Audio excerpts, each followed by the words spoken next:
Hello, everybody. Good evening. So happy to be here with you. I've missed everybody. I was like, how can I connect with you again? I'm going to have to do another workshop. It was so fun last week. So let me make sure. I think that the chat is totally open, and I would love to say hi to you personally. Yes, Jen is so good that now it says everyone and I don't have to do anything to change it now. Thank you, Jen. Jen is behind the scenes and she says hi to everybody. We had so much fun, Jen and I, behind the scenes. You're welcome. Yeah. So hi, everybody. We have 12 people on here. I love it. And we are going to be talking about how to take what you learned during the summit, taking your notes and making it into actionable steps. And I've sort of put together kind of a loose outline of what we're going to do. And I can't wait to hear from you, all of you. And then we're just going to work with the material. Okay. Hi, Shannon. So good to see you. I love when you're here. Who else? Who else is on here? And I would love for you to share what is one takeaway that you had or one challenge that you're having right now. You can share either one or where you're from. I would love to greet you. So here's what we're going to do. Okay. While you're all kind of settling in, and I love that you're showing up.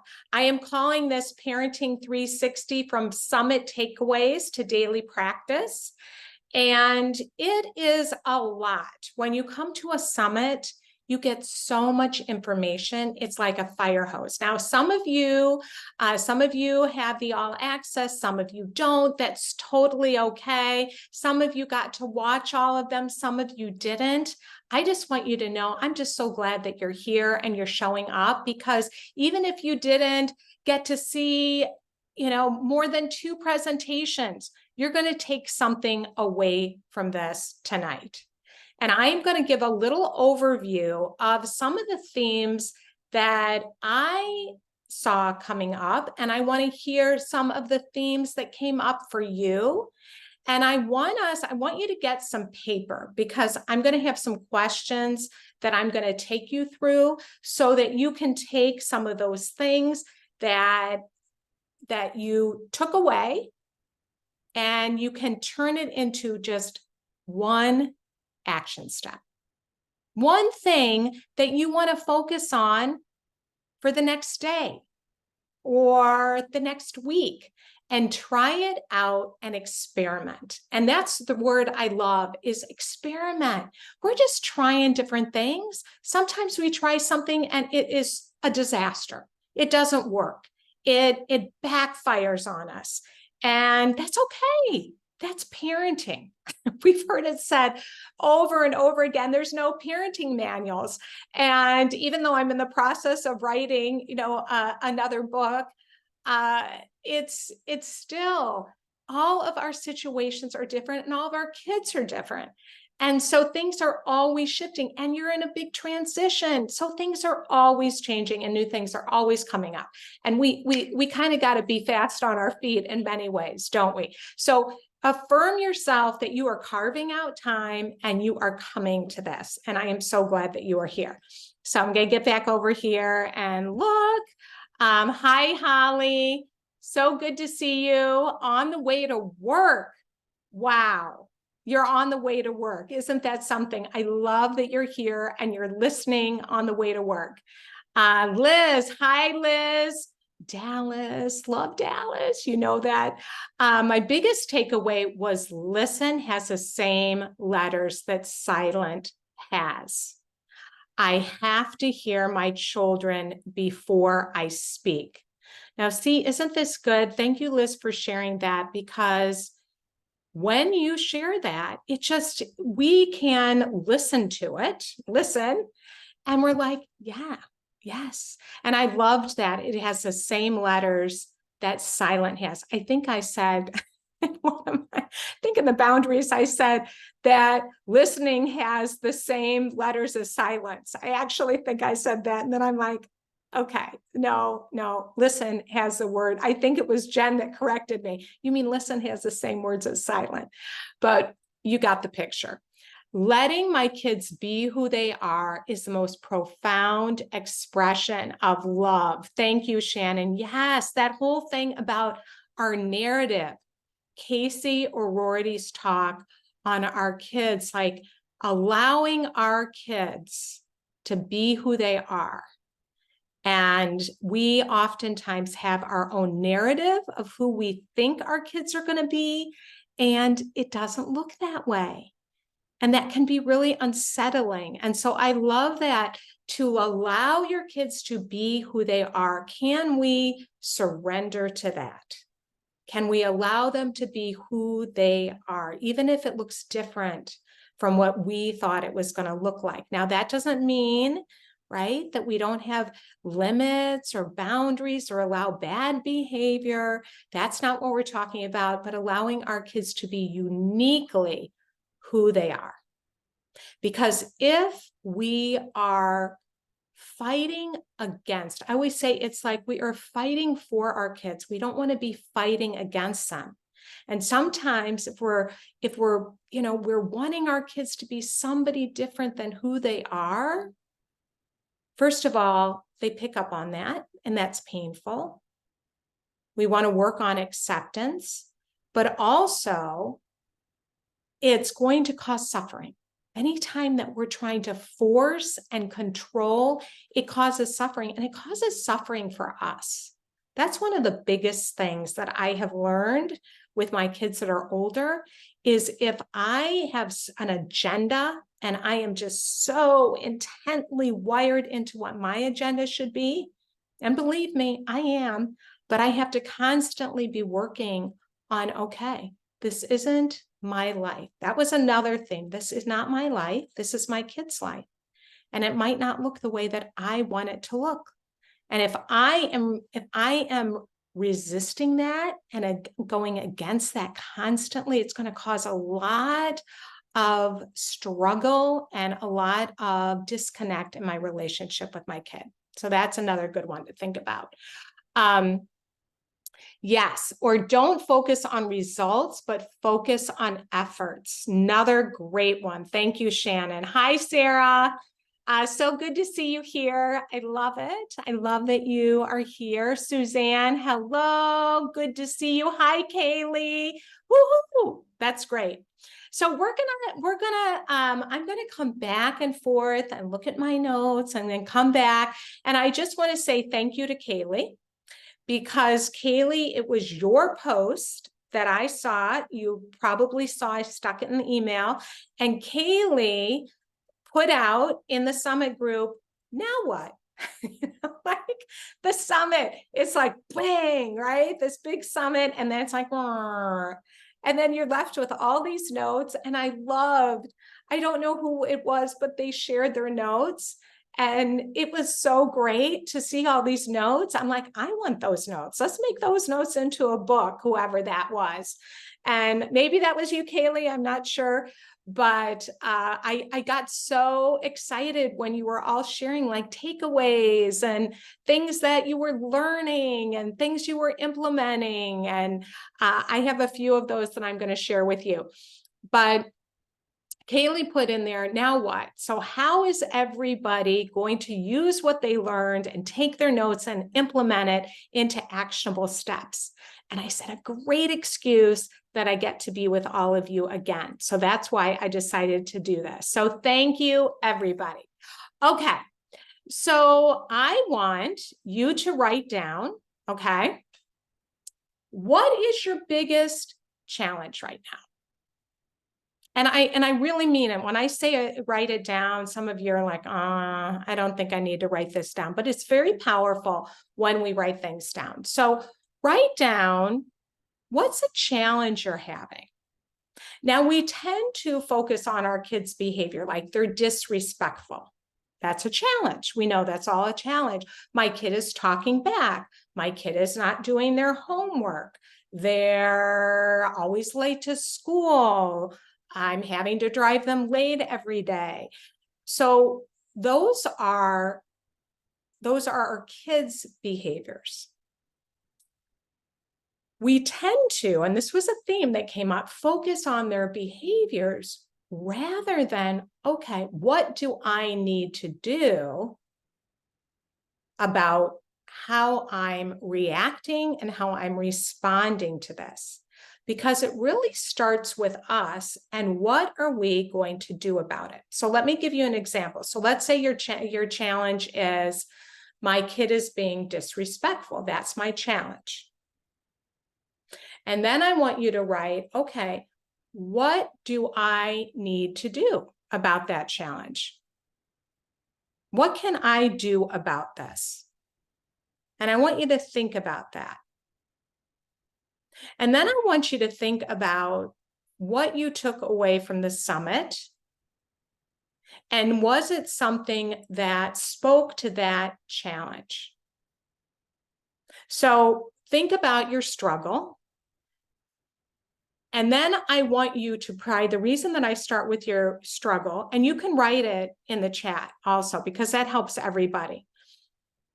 Because when we focus on one of our angsts or our struggles or something that is hard for us, we're prioritizing. And we need to prioritize because in a summit with 24 speakers, there is a lot of information. And I know when I used to go to the summits or talks, and I would come home, I would feel like I had to change everything all at once. And I don't recommend that because it's like I went in the house and I was like, I'm turning everything around, and and everybody's going to get with the program. And it was not about listening. We know that because listening is a state of being. And I was nobody was talking, I don't think at that time, or if they were, I wasn't wanting to hear it, about trying to control. I would go into my house and I would be wanting to control everybody, and it did not work. It did not work. And I was trying to implement everything. That's why I always talk about struggles and challenges, because it helps us to know that it's not just do this and this will happen and do that and this will happen. So anyway, that said, I don't want you to do that. And I don't want you to overwhelm yourself. I want you to focus on one thing.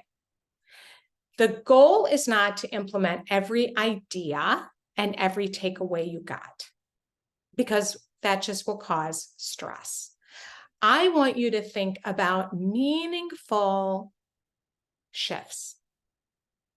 Another word that came up a lot during the summit, and of course, you're going to have different takeaways than I did, but I love the word that seemed to come up over and over again was reset or reframe.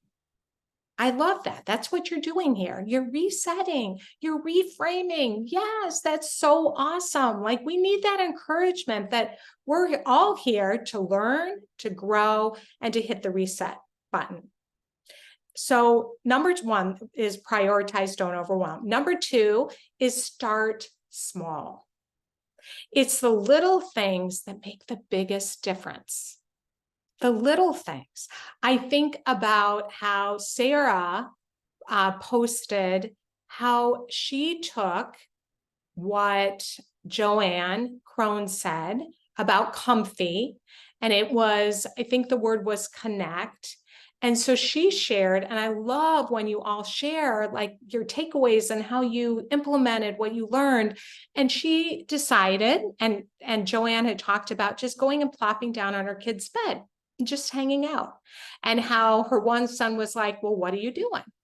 Because they always think that we're going to nag them or tell them, you need to do this. You didn't do your chores, or have you done your homework, or did you write that paper? So they're always very suspicious. What's going on here that you're in my room? What are you going to try and tell me? And she's like, nothing. I just decided to hang out here with you. And he's like, okay. So she's just hanging. She's just chilling with him. And then all of a sudden he starts talking to her. He starts opening up and he shows her, and forgive me if I'm butchering your story, Sarah, but he like shows her what he's playing on his phone or wherever he was, his computer or whatever. And he's showing it to her and he's explaining it to her. She's like, wow, I was just hanging. And then she went into her other son's room and she did the same thing. And then he hugged her and he cuddled. And then he came down, then I think it was the next day, and he said, Mom, I love you. You're the best mom. Now, we don't all hear that, right? So don't get discouraged if you don't hear it. Sarah's been working on these things for a while, but they knew she was just there, just present. And that is so powerful. It's less about doing and it's more about being. And so that was one of the great takeaways. So start small. Don't feel like if you're working on listening, that's nothing. That is powerful. And the 80-20 rule, listen 80% of the time, talk 20. Somebody shared that, one of the speakers, and I was like, yes, I talk about that all the time. And they were bringing that up. And so I just loved it. 80-20 rule. If you just do that one thing, that's huge. You'll see a big difference in the long run. And then number 3, focus on what resonated. So every family is unique. And what I share, what different speakers share, not everything is going to fit or resonate. And that's okay. So you take what fits and you just leave the rest.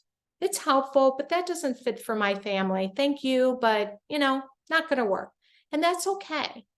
So we need to discern what works for us and what doesn't. And that's okay. And that's why comparison can get us into so much trouble, because we can see what our neighbor's doing with their teenager and it's going great. I hear this all the time working with moms. And then they're like, my neighbor is doing this and it's working great with her kids. And why is it not working for mine? Well, it's because we're all different. And then we try, right? We try to make it work and then we're frustrated it doesn't work. But every family is different and that's okay. Each kid is wired differently. And so take what works for you. So I'm going to go over here and I want to see, I like the 80-20 rule too. Yeah. Isn't that great? Let's see. Oh, Vanessa, I like this. Adjusting expectations of my autistic young adults' habitual behaviors and supporting her growing independence, celebrating the wins and being an effective parent for who she is now. Vanessa, I love that. I love that. And I hope that you were able to come to Debbie Reber's talk and Dr. Noreen Russell's. Those were really good. And I love that. Yeah, because adjusting expectations. Who resonates with that? Adjusting expectations. It's a more peaceful place to live, isn't it? And I think we often have beliefs around expectations. Like if I'm not expecting this, I'm just noticing one's coming up for me. Like if I'm not expecting them to XYZ, then I'm not doing my job as a mom. Well, we're not talking here about not having expectations. We're talking about adjusting our expectations to fit our kids' personality, the way that they're wired. A lot of talk about differently wired kids. We're talking about where they are at. And I loved how the theme came up over and over again about how to think rather than focusing on behaviors, to think of it like skills. What skills are they lagging? Not just lacking, we think of it lacking, but what skills are lagging? And so a kid that is autistic, on the spectrum, has ADHD, though they're going to have, all of our kids have lagging skills in different areas. And so to be able to say, okay, they're not there yet. They're not there yet. That's okay. They're working on this. I'm not there yet. I'm working on this, right? And then adjusting our expectations to fit what our kid needs, what your unique kid needs right now. Right now. And so that is, if we have expectations that are unrealistic for where our kid is, how are they going to feel? It's a setup, right, for them to feel like they're always failing and they're never enough, rather than celebrating the little wins they're having. That was another theme that came up for me, was just focusing on the positive. And I always teach a lot on this about what we focus on grows. So Vanessa, thank you for saying that, because adjusting your expectations is going to allow you to celebrate your autistic young adult and celebrate, like you said, the wins, and also being an effective parent. So you see how they're intertwined. You see how Vanessa is connecting those things. Like, if we're frustrated that our kid is not meeting our expectations, oftentimes we blame ourselves rather than celebrating the wins and also celebrating ourselves for being able to support them where they are at right now. So love that. Reset, reframe. Let's see. Lisa, me in all aspects of life, I'm able to keep my peace that way. That is good. Teresa, will this be recorded and available later? Yes, I have a last minute meeting I have to attend. Absolutely. Vanessa, I have stayed stuck in limiting patterns based on past trauma, violent responses to my requests, and finally realized I need to heal that part of me, as she is a much more receptive. She's in a much more receptive place now.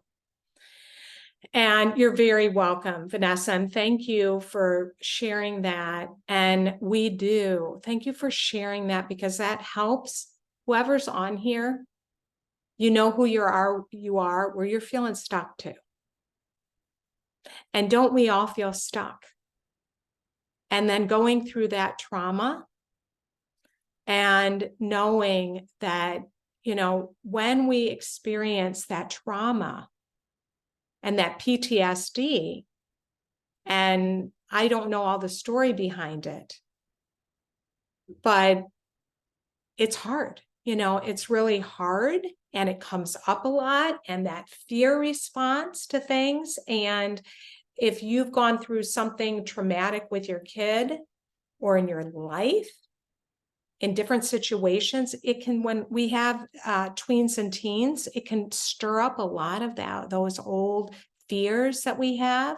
Or if you've gone through something with your kid and then you end up walking on eggshells.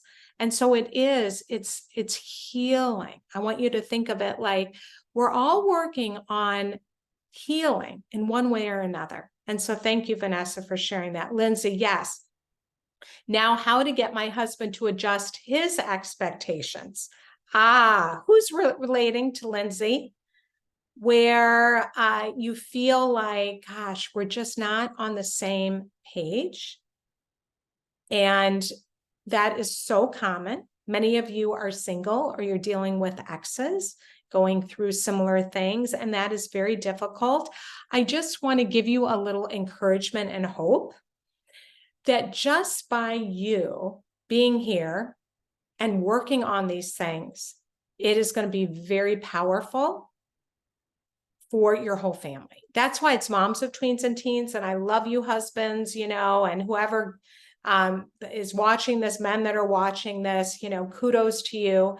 And, and it's Moms of Tweens and Teens, because when we change ourselves and our reactions, and we can learn these skills and these things, we have the power, and I say this on the podcast intro, we have the power to change future generations. And I've seen that in my own life and my own family. Once I started, and Shannon loves to use my line of, we can turn the Titanic around, because it's funny, and the inner circle moms on here know this, and they will attest to it. Once they start changing their own behavior and their own reactivity and making different choices and showing up differently, it's like, I liken it to a wind chime. And, you know, when one chime moves, it affects all the other chimes. And I think it was Bradshaw that came up with that in like the 70s, where he said, and I can't remember his first name, but it's like a wind chime. One impacts the rest. And so don't, you know, just be encouraged that share from your own experience. We want to teach. We want to teach our kids. We want to teach our husband. We want to tell them how to do it right, which usually doesn't work because then they feel criticized and they get defensive. But we can come to those in our lives and we can say, I'm so excited about what I'm learning. And I'm noticing that I'm listening more and it's making a big difference. It's so much more effective than what I usually used to do. And this is what I'm seeing, and share from your own experience.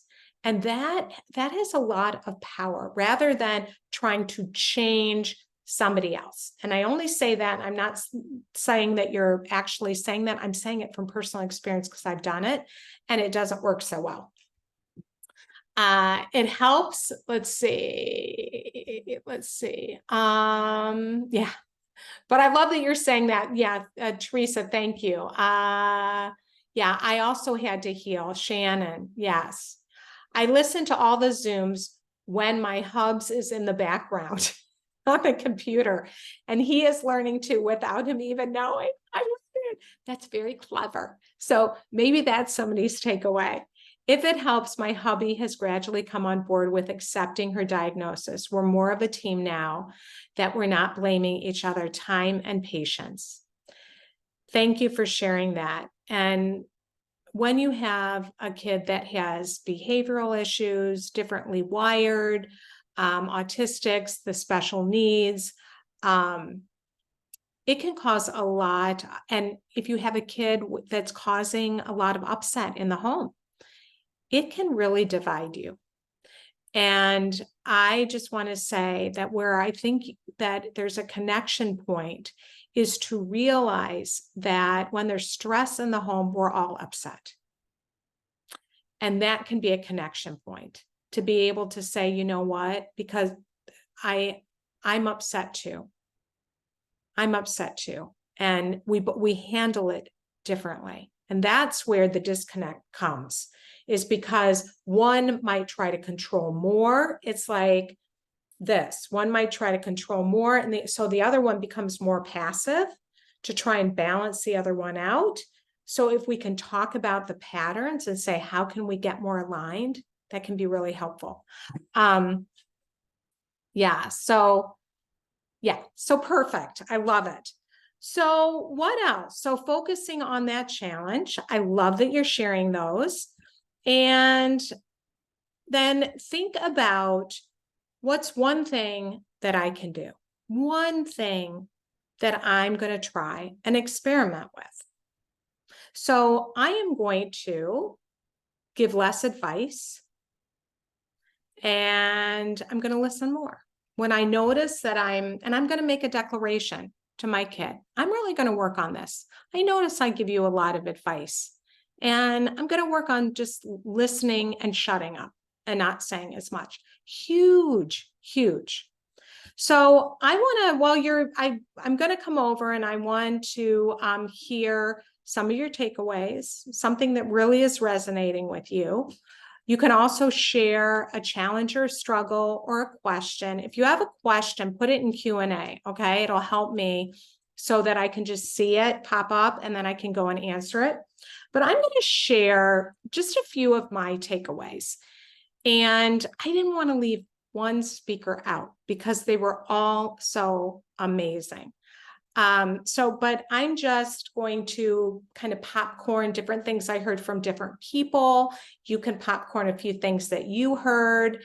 And one of the biggest themes and I think most of you would agree, I know Jen would agree with me, was communication and connection. And so number one, a big theme that I think all of the speakers, maybe not so much Brad Baldridge, because he did the whole college thing, but I think all of the speakers really talked a lot about focusing on relationship first. Becky Bodwin said that in her talk, really focusing on the relationship first helped her get through a lot of tough stuff. And then I cannot remember who said it. They quoted somebody. It might have been Donna Tatro, but she quoted somebody that she had actually interviewed. And what she quoted this person saying is, all you have when they leave home is the relationship. I think that's very powerful. And here's why, because all my kids have left the nest, and that is true. And so many of the things that I spent time worrying about, arguing about, having power struggles about, didn't matter once they left the nest. I look back on that and I'm like, boy, with my oldest, my ADHD kid, boy, did I waste a lot of time focusing on them not getting that homework done. And it caused so many arguments and power struggles. And she is a really hard worker, and she, she's working, she's out in the workforce, and, she's using her skills and her talents. And what a waste that was. It was arguing, and that arguing and those power struggles and those fights created a wedge in our relationship. So that when she did leave, there was a lot of repair that had to be done. And so I always hold out hope. It is never too late. Then Kira, that shared about being a troubled teen, I thought this was key. Finding the right tool is secondary. Connection is a foundation of healing. And Kira knows firsthand. She was hospitalized for depression. She was cutting. She had a suicide attempt. She got sent to wilderness program. She went to a therapeutic boarding school. And she said, my therapists were all trying to tell me the right tools to use. But what I really needed is I needed that connection. That was those tools. Yeah, they can be useful, but I wanted to be seen. I wanted to be heard. I wanted to know that I was okay. Who I was okay. And she taught in our inner circle. She led a workshop in the inner circle, which will open up again in a couple of weeks, just FYI. So just know that. But she led a workshop in there, and I said, what was the one thing that you wanted to hear from your parents? And she said, you're perfect just the way you are. And I mean, I just wanted to tear up. I was choked up by her saying that. She said, because I always got the message that something was terribly wrong with me and I was broken and I needed to be fixed. And I just needed to know I was okay the way that I was, but I always felt like I wasn't enough and that I was broken and something was seriously wrong with me. And so I love that. Finding the right tool is secondary. It's important, but connection is the foundation of healing. So how do we do this? Here were some of the top tips. Listen. I put down, has the same letters as silent. Use empathy versus fixing, correcting, or giving advice. And the power of validating. That we can validate our kids' feelings even though we don't agree with whatever it is. We can still say, it sounds like you had a hard day. I hear you're angry. Yeah, it makes sense that you don't like your math teacher. He's hard, he's a hard math teacher. Rather than trying to talk them out or dismiss their feelings or tell them they shouldn't feel the way that they feel. Also, open-ended questions came up a lot. I shared that also in the boundaries workshops that I did. Well, how might I support you? Is there anything that you need from me? What do you think about that? What do you think might help? turning it back and giving them that agency. I love Debbie Reber used that word, and I don't usually use that word. And I thought that is a great word, giving them agency. We're helping them to problem solve by asking open-ended questions. What do you think about that? I hear you're really frustrated. You hate math. Do you think anything might help you with that? You're helping them to problem solve. And then another thing on communication and connection that came up that I thought was really powerful, and one of you wrote about it, was about how Amy Carney, you were surprised and weren't expecting when she talked about what you need to do to help your kids to be able to graduate to prepare them after they graduate from high school, is she talked a lot about the importance of traditions to bring connection into the family. Natalie Silverstein using service to connect and help others together as a family. And then Joanne Crone said, comfy, her C was for check-in for fun. And I think we all need to think about, how do we create, and I'm saying this for myself too, how do we create more play and fun and positivity in our relationships with our kids? Because we're trying so hard sometimes to get it right and to be good parents that we forget that fun piece, right? So that was something important that I felt like those were a couple of themes that came up for me. How about you guys? I'm going to get over here. I have found that if I don't have a connection with my son, I have nothing. We are both unhappy. Yeah, and I would love, if you're comfortable, to say more or even put a question.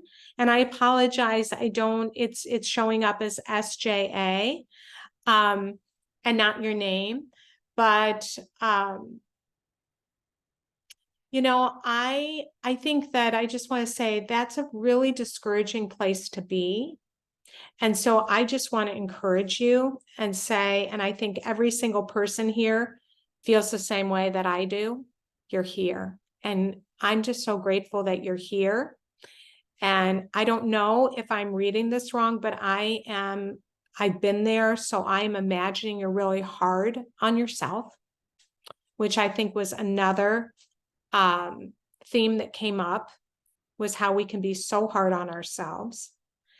And thinking about what might be one thing that you could focus on when you say we are both unhappy.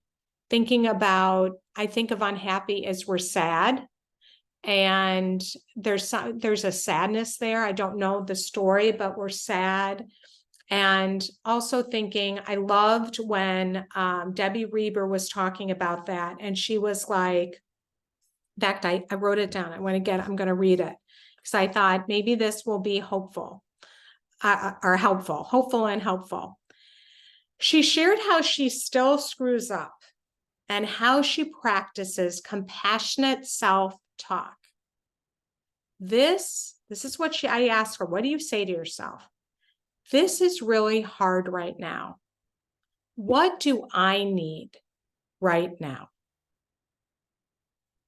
A lot of times, if we base our happiness, which is so easy to do because we love our kids so much, but if our kid is struggling, it can pull us down, can't it, into a really dark place. And so to acknowledge, I loved that. I was like, this is really hard right now. And what do I need right now? And to think about, what might we need to take care of ourselves? What might help us? And so I'm so glad that each and every one of you is here. And thank you for sharing that, because you are not alone in feeling that way. I was not sad that my son decided to move far away for school. I knew it was what he always wanted to do. Yes. So, realizing, your son moved far away and you knew that that was what he needed to do. And, sometimes we feel, because I've experienced that, I have two kids that live in different states now. And I both feel happy for them and I feel sad. So I'm happy and I'm sad. And then I get excited when I get to go visit. Yeah. I was sad because I didn't do everything with him and for us together. My focus was more on my own anxiety and caring for my younger daughter. I was sad because I didn't do everything with him and for us together. My focus was more on my anxiety and caring for my younger daughter. I loved when Allie, I believe it was Allie, that she talked about how it's never, we're always parents. And even though they leave our home, we still have a relationship. That there's still, and yes, I know some of you are here and you're like, my relationship, my kids left, I feel like it's too late. I just want you to know, all of you here, it's never too late. And yeah, and that we can still have a relationship with our kids. It just looks different after they leave the nest, and it's never too late. And we can go to our kids and we can say, you know what? I realized, I look back on that time and I was in the thick of it. And I wish we would have had more time to spend together. I feel sad about it. Not in a way that we have to have our kid take care of us, but just to say what was so. And, I do want to find ways that we can connect and have fun. And I know it's not too late. And have some sort of discussion around that. Yeah, Vanessa, it was so helpful for me to hear your daughter sharing her story, Cheryl, and to hear the way you listened and responded as she did so. Oh, thank you, Vanessa. I also loved Rachel Macy Stafford's talk about self-forgiveness. I admitted my struggle and told my daughter I will work on it, and she was so glad. Oh, that's such a great win, Vanessa. Thank you for sharing that. Yeah, wasn't that good, Rachel, sharing about that self-forgiveness? So that was also another theme that I felt like really resonated with me.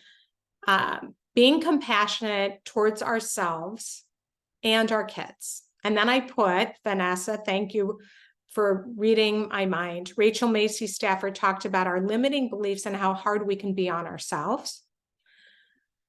And the power of self-forgiveness. Casey O'Rourke shared letting go of our narrative and joining your teen on their journey. And we need to let go of the belief that if our kid is struggling, it's our fault. And to just be with them on their journey, CAPS, THEIR. And then they both asked the question, what limiting beliefs are keeping you stuck? Oof, that's a good question, isn't it? So I broke it up into themes: communication, connection. Number 2, motivation, problem solving, and building agency. And then number 3, I had put the being compassionate towards ourselves and our kids. So I would love to hear what your themes were. But under the motivation, problem solving, and building agency, I loved Emily Edlin. She talked about the importance of autonomy, supportive parenting. Her book is really good. It's called Autonomy, Supportive Parenting, and versus intensive parenting. And I loved how she compared those two. Like, we can tend to get in it. We feel like we have to be so focused on what they're doing and how that does not work. When they're at this age, they resist. They're big resistors. And so seeing how can we step back and allow them to have more control and giving them that agency and just allowing them to have that autonomy and how powerful that is in creating change. Our kids making changes for the better. It shifts them. I'm going to tell you from experiencing my 3 kids, anytime I tried to control, it backfired. And then Cynthia Muchnick, she talked about being brave. I love that. It takes courage, doesn't it? To step back. It takes courage to listen and not give advice. We have to be brave because we're like, oh my gosh, I want to say something because, and of course, there's times to say things, but timing is really important. And we want to listen first. And then we want to ask those open-ended questions. What do you think will help? So she talked about being brave, listening, and allowing your teen to take ownership. I always say, let's see what I have a glass of water. Like, we have to be willing to hand it back to them. What do you think? Right? How do you feel about that? What do you think? What do you want to do to allow them to take ownership? Whitney Fleming talked about breaking free of performance-based parenting. Ay. It's like, woo, right? We live in such a performance-driven age. And to follow, I really took away from her, allowing them to lead with what their strengths are, and us just being there to really tune in to them. Then Jessica Spear, she did a whole talk on technology, the 5 important conversations to support healthy digital lives, asking lots of good questions. Those conversation starters are so important. Laura Hernandez talked about, this with getting your kids to do chores. And I love this. Noreen Russell said they already know school is important. Focus on empathy. And you know why I thought that was so good? Because we don't think they care. If you have a kid that's not motivated and not doing their homework, it's very easy to draw the conclusion, especially if they're telling you, I don't care, and they're giving you the attitude to believe that. But they know that school is important. They want to do well. They are just lacking the skills to do well. And that is where another point that came up is being curious about, Dr. Noreen Russell talked about that. What might they need? I also loved how Kira Fanlo said, struggle is a part of healthy development. I mean, come on, like she said that, think about how she struggled. She struggled with eating disorders. She shared that, eating disorder, cutting, a suicide attempt, mental health. Struggle is a part of healthy development. Hold pain as part of the human condition. How could she say that of all people? I believe, knowing her, and I've gotten to know her well, and I love her so much. She's awesome. And some of you have had your kids go to her, your daughters, and talk to her. And so you know how great she is, because she said nobody really was willing to sit with me in my painful feelings. Everybody was trying to fix them versus just be with me with where I was in that moment. That is the most powerful thing we can do. So for her to say that, struggle, because I think when we see our kids struggling, it brings up so much, I know, when our kids are struggling, it brings up a lot of pain for us, doesn't it? Who here relates to that? Like when your kid's struggling, it brings up a lot of pain for us and we want to fix it so badly. So part of that is of course, we love them and we want them to feel better, but we want to feel better. And struggle, our kids need to experience the struggle because we all struggle in life and we need to develop that resiliency. And the thing about struggle is think about yourself, if you've gone through a really hard time or you're grieving a loss and you have somebody in your life that just comes alongside of you and sits with you in it, and they're not trying to change you or fix it or make you feel differently, but they're just with you, how good that feels. Just for somebody to say, you know what, I don't know what to say, but I'm just here. I'm here. I'm showing up. Letting go of control and trading for influence. That was another one. I loved just the validating statements. And in my boundaries workshop, I have that handout for you. And I don't know if that went out. I'll have to find out. And I will send it out. Jen probably, she knows, I think. If it was probably downloaded, but if you email me, Cheryl@momsofteensandteens.com, I'll send it to you. So I see, this is validating. I see how overwhelmed you are. How can I help? How can I help? I think that was Cindy Muchnick that said that, or Donna Tatro. Building agency. This was Debbie. Would you be willing to try blank? I loved that. Well, do you think you'd be willing to try? And you throw something out there. If they say no, then we have to zip it and let it go, right?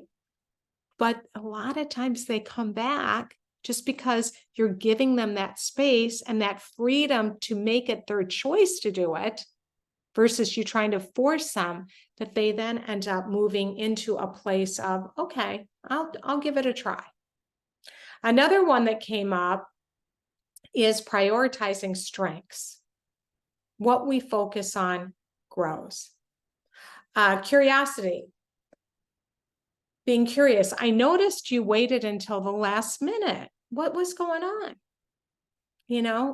Was that hard for you? Being curious.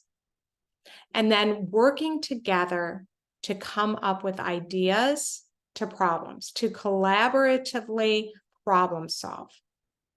A really great book, and we're putting together this whole list of books for all of you, and you'll get the email. A really great book is called The Explosive Child, Ross Greene, and he talks about collaborative problem solving. Really good. I use that book a lot to teach, and I highly recommend that book.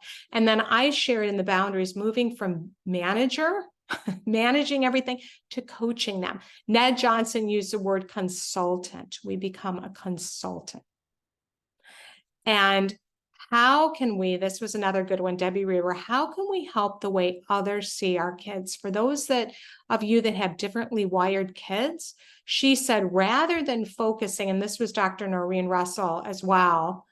I think this was Dr. Noreen that said, rather than focusing on the behaviors, you want to focus on the symptoms. How were my kids' symptoms today? If you're talking to a school administrator, rather than behavior, because she said this is a symptom of ADHD. And a lot of these behaviors, they're lacking skills and they're developing those skills, but at that time, they maybe don't have the emotional regulation that they need. So I'm going to come back over here and I want to hear what your thoughts are. Anybody have any questions? I would love to hear. Yeah, Rachel Stafford is doing her soul shift right now, and I'm in the 8-week group. It is so helpful. Yeah, she's wonderful, wonderful, wonderful. We're going to be doing that book in our book club in the inner circle as well. And then I'm going to have Rachel come talk to us. So yeah. And Vanessa, I'm in soul shift too, as I returned alumni. So you must have come in from her list. I love that. Kaylee, yes, I relate. Hubby and I need to watch that talk. I'm still catching up on replays.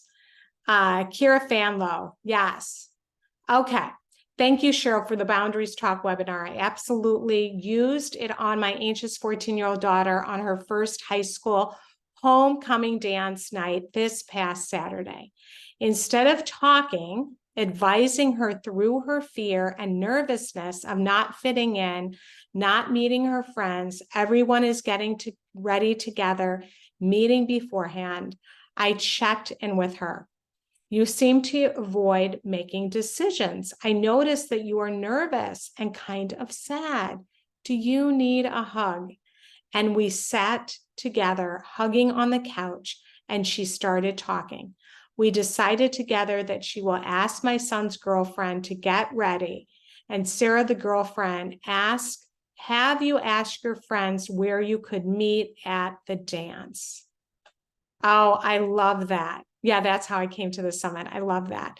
That is awesome. Good job. And that helps everybody that you're sharing that. And is it Miriam? I hope I'm saying it right, Miriam. Because when you have a 14-year-old that is talking about, is sharing the anxiety, and this is for all of us, don't you just feel that anxiety rising in yourself? It's like, they say something and it's so anxiety producing for us, and we want to tell them what to do.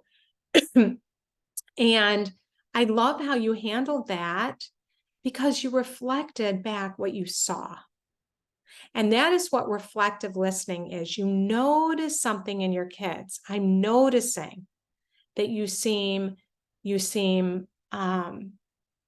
nervous and kind of sad. Do you need a hug? And just because you noticed, immediately when we can notice something, it so often brings her anxiety level down. And so she felt seen, and she was like, right? Like you saw her. And so then immediately that will help our kids to regulate their emotions.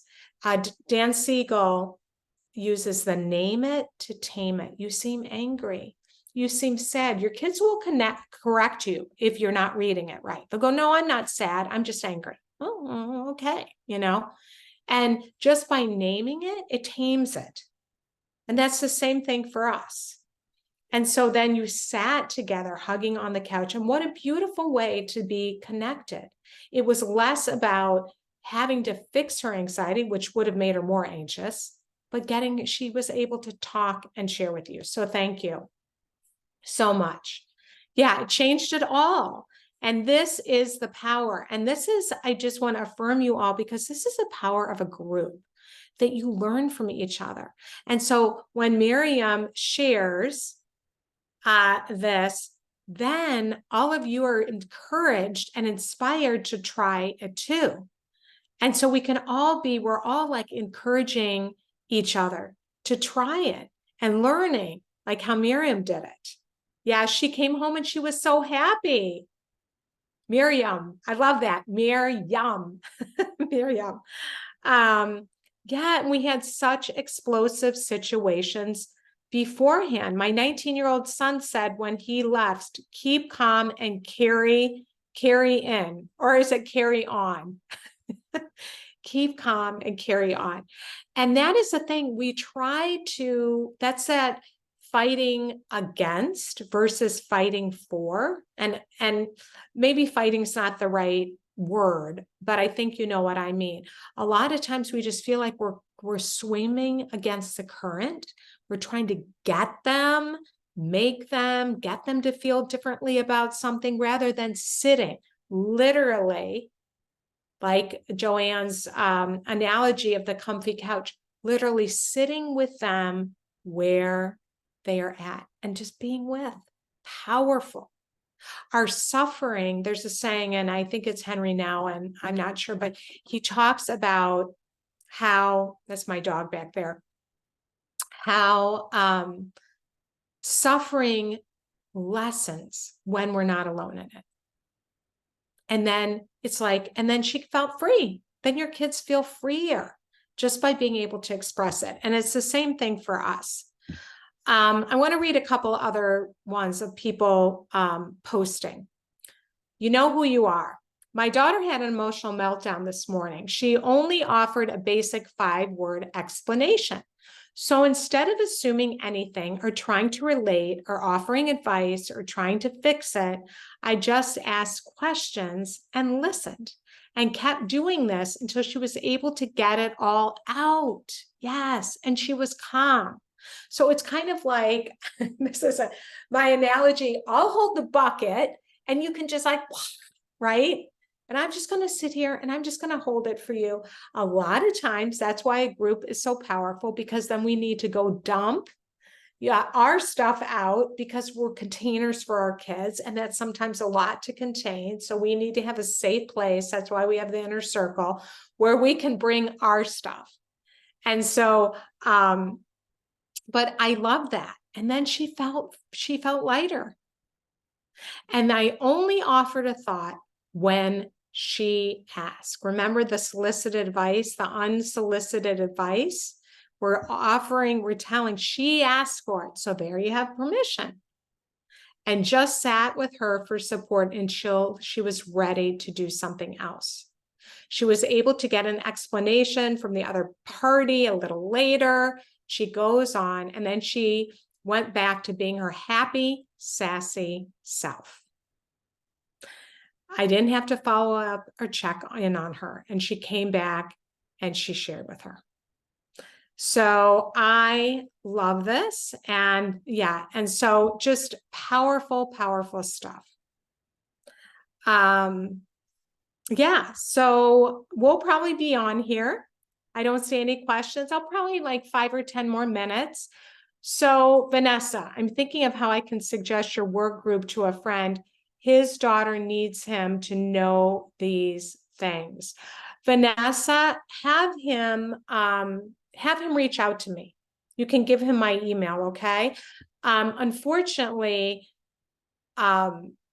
we don't allow men in the Moms of Tweens and Teens group for, that's just the way it is. However, I will be happy to talk to him, and I will be able to point him to some support, to get some support. And I do have men that come to all the workshops. They don't join the inner circle, but I've worked with men, single dads that need the support. And I would be more than happy to talk to him. Oh, hi, Donna. I missed most of the session. I'm just so glad that you're here. So when you think about one of your challenges and one thing that you want to work on, I encourage you to text it here, write it in the chat, because it's going to be a touch point for you to just declare this is one thing. Sometimes we're a little nervous to put it out in the chat. I totally get that, but I would love to hear what's one thing that you feel is, that maybe I've shared or I haven't shared, that is just one little tangible thing that you want to focus on. Anybody want to share?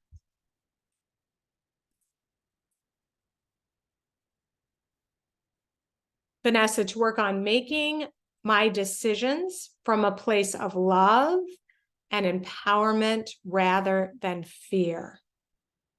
I just love that. That is so good. Brian Post from the Post Institute was the first person that I heard say this.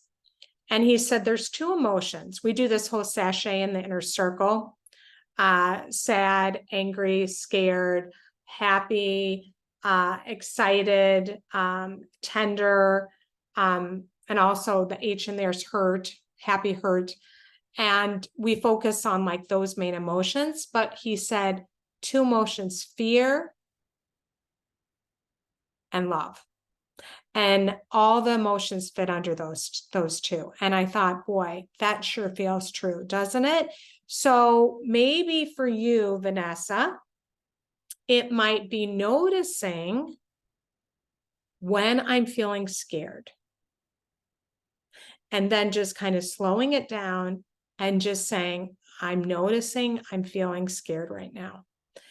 In the inner circle, we work on, I have a whole lesson that I teach in there about noticing when we're afraid, and the story. And Shannon's always good at this. She's in the inner circle.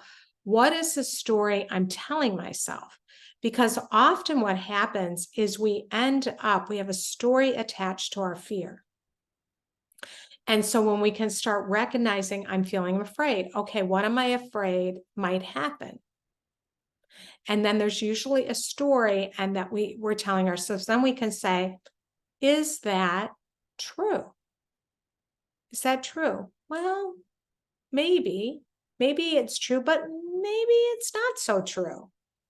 And then a lot of times when we're fearful, what happens and we're fortune telling, then we end up catastrophizing. So when we can notice what we're fearful about and slow it down, it helps us just to regulate our own emotions and our limbic system and just regulate it and go, okay, then we can have compassion. Okay, I'm scared right now. And okay, I'm noticing I'm feeling afraid. Sometimes we can say, you know what, to our kid, I'm just noticing that I'm feeling concerned about this, or this is where my head is going.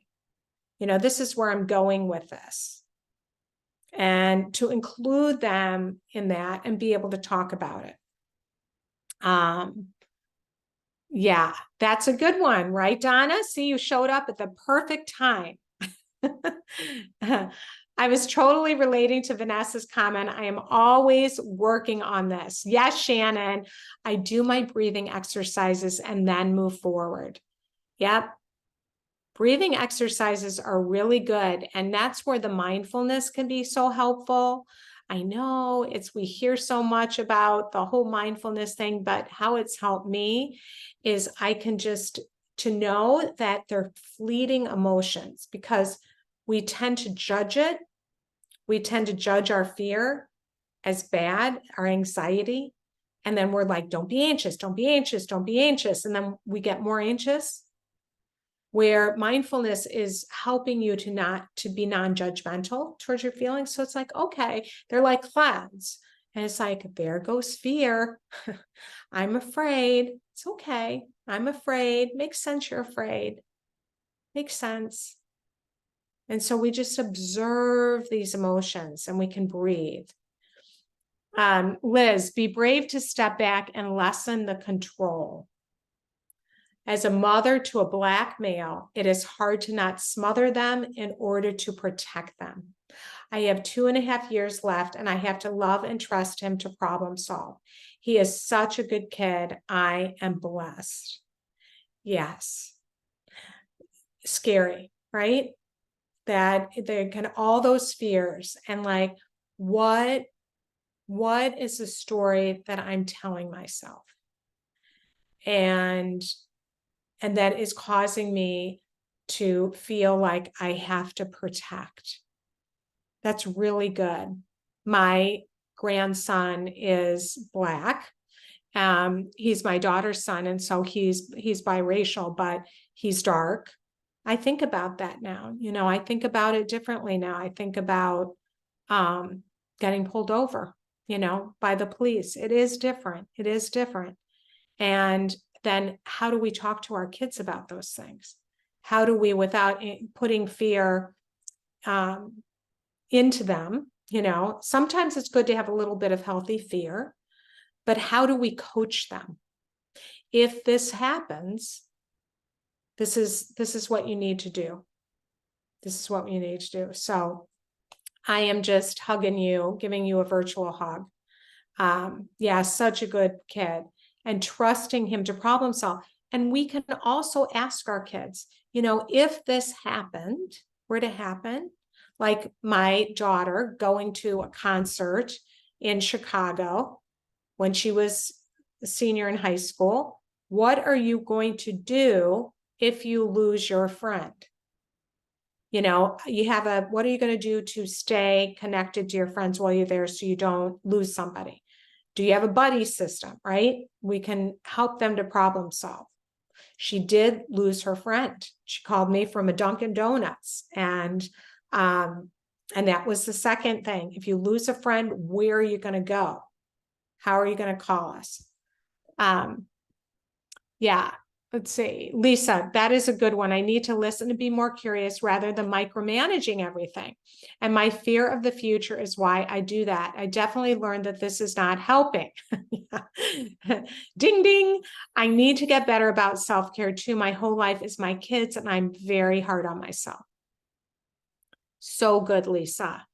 And I'm so glad that you are part of the inner circle now, because we work on that. It's so good, and we can always be saying, okay, I want to work on more self-care. What's one little teeny step? What does that look like? One little thing. And I loved how Rachel said, it's not a to-do.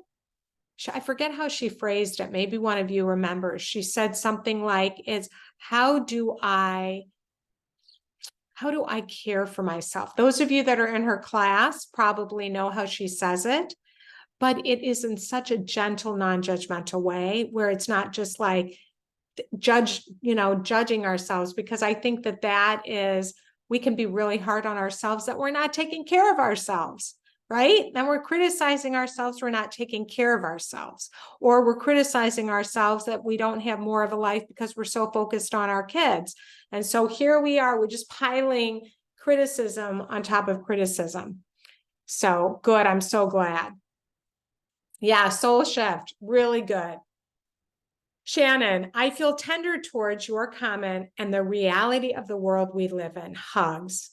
See, Shannon's in our inner circle and we say tender. I feel tender towards you. It's just such a good word. Jen hated it at first, and my whole family uses it now.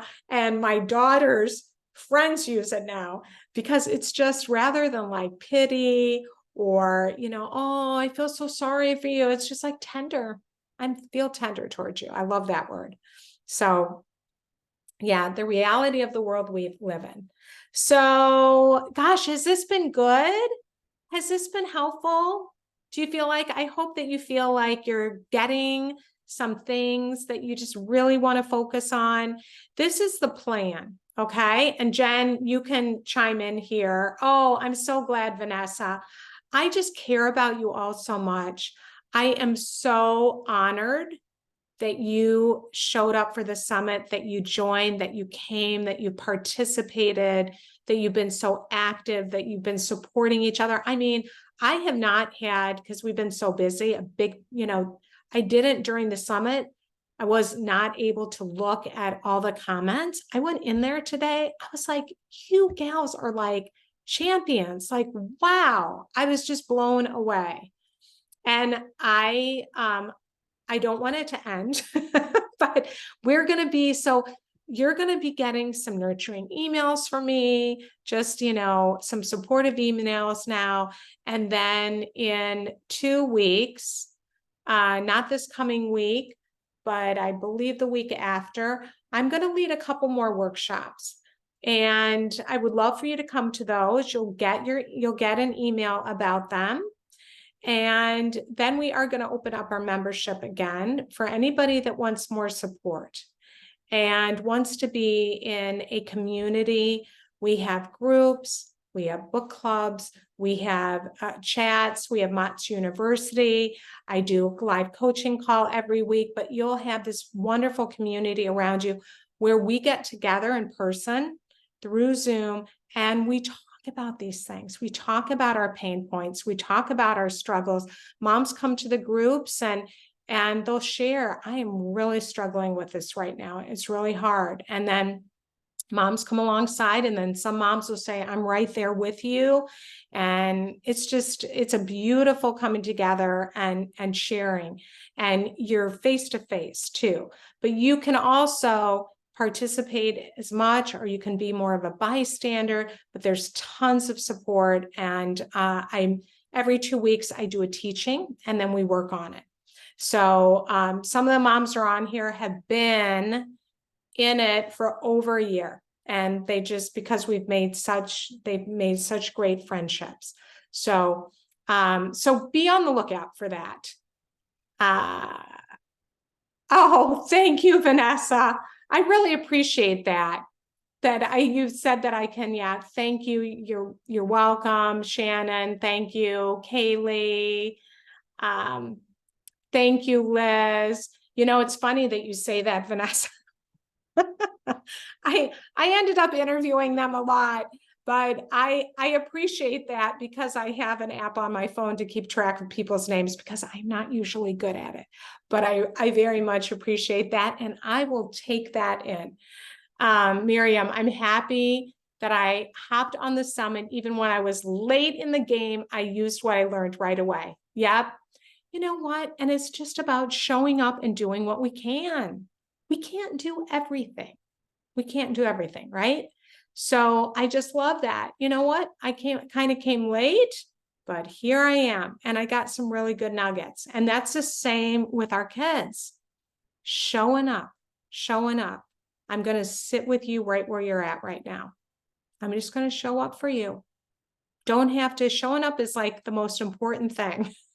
I'm going to be present in this moment. I'm going to put my phone down. I'm going to alleviate my distractions. I'm going to just sit on your bed and say nothing and hang with you. Jen, Mott's University is up. Yay. Oh my gosh, that's so exciting. Mott's University is where all my courses live, all my teachings, all of our downloads and our printables and all of that. So when you join the Inner Circle, you have access to everything in Mott's University. There are some things on Mott's University that are just free for anybody as well. You don't have to be in the Inner Circle to get some of those things, but all the courses and everything will normally charge like $97 for a course, but you get it as part of the Mott's University. Everyone got their new logins tonight. Yay, Jen. So think about it, y'all, so I can connect with you. Oh, thank you, Lisa. Oh, I'm so happy that you said that. I'm gonna keep it. Thank you. I love that. Thank you. That means so much. Could I email to ask the price so I can be prepared to make a decision about joining? Absolutely, Vanessa. I would just love to connect with you. So whether or not you join, I'd love to connect with you. Yeah, Miriam. Donna, so much great information, support from the group. You will be so amazed with the changes. Absolutely. Thank you, Donna. Thank you. Well, you are all a blessing. Shannon, you're a blessing. Shannon, so in closing, Shannon lives in British Columbia, and she flew in to Chicago, and we had a MomCon conference. We didn't lead it. It was associated with MOPS, but now they're MomCo. And we had a booth there. And not all of the moms in their circle, but I think there was maybe 8 of us. We all met each other face to face. I'm sorry, my poor dog. He's coming. Oh gosh. Okay. Oh, poor guy. We have a little issue here. Buddy, you see my standard poodle? We do this sometimes. Come here, buddy. All right. Well, maybe that's time. That's time to go. Yeah. So they are, aren't they? All of you are so supportive. So, yeah. So we are going to have an event, in-person event. We're going to do it next year. So I would love to, we'll just all get together, and we got to decide where we're going to do it, but we can get together in person. So there he is. That's Buddy. Poor little Buddy. So anyway, thank you for coming. Please stay connected to me. Reach out to me at Cheryl with an S, Cheryl at momsoftweensandteens.com. And look in your inbox. You'll be getting some things from me, just to support you. And I'll send out that boundaries. I'll do a little boundaries thing in one of my nurturing emails, and I'll send that printable to you, okay, where it'll give you some ideas of things that you can say. All right. And I know that some of you were looking for Noreen's freebie, and she didn't send us that until late. And so that will go out as well. Okay. All right. So I'm going to go take care of my little dog, my big dog, and gosh, and thank you for being with me. I love you all, and have a great night, and let's stay connected. I hope to see you back here in 2 weeks when I lead another workshop, shop. Okay. All right. Love to all. And I'll see you soon. Bye.